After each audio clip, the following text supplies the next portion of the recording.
Israel और Iran के बीच अब जंग तेज हो चुकी है और दोनों देश एक दूसरे पर भीषण हवाई हमले कर रहे हैं। इजराइल ने टारगेट अटैक करते हुए ईरान के टॉप मिलिट्री कमांडरों समेत कई परमाणु वैज्ञानिकों को मौत के घाट उतार दिया है। यही नहीं, ईरान के supreme leader Ayatollah Ali Khamenei भी इजराइल के निशाने पर थे, लेकिन आखिरी वक्त में अमेरिका के वीटो के बाद उनकी हत्या का प्लान टाल दिया गया। अगर इजराइल खामेनेई को मार देता तो पूरी जंग असर और इस दुनिया पर पड़ सकता था। इजराइल के हमले में ईरान की परमाणु साइट्स, ऑयल डिपो और कई अहम इलाके पूरी तरह तबाह हो चुके हैं। ईरान में 400 से ज्यादा लोगों की जान जा चुकी है, जबकि जवाबी कार्रवाई में इजराइल को काफी कम नुकसान हुआ। लेकिन खामेनेई को निशाना बनाकर इजराइल विध्वंसक कदम उठा सकता था, जिसे अमेरिकी राष्ट्रपति डोनाल्ड ट्रंप की दखल के बाद रोका गया है।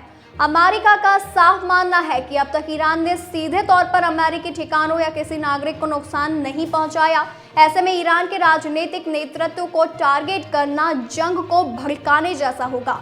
इसके अलावा अमेरिका ने खामेनेई की जान लेने की प्लानिंग पर वीटो इसीलिए भी लगाया क्योंकि इससे पूरे मिडिल ईस्ट में बड़े पैमाने पर युद्ध भड़क सकता था।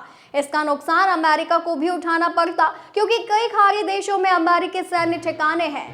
वहीं खामेनेई की जान लेने के बाद ईरान की तरफ से भीषण जवाबी कार्यवाही की आशंका थी, जिसमें बैलिस्टिक मिसाइलों से इजराइल, अमेरिकी ठिकानों और मिडिल ईस्ट में अमेरिकी जहाजों को निशाना बनाए जाने का खतरा पैदा हो सकता था। अमेरिका अब भी ईरान के साथ परमाणु समझौते को फिर से जीवित करने की उम्मीद रखता है, जैसा कि ट्रंप प्रशासन ने संकेत दिया है। आपको बताते चले कि ईरान के सुप्रीम लीडर खामेनेई की जान लेना इस संभावना को पूरी तरह से खत्म कर सकती थी।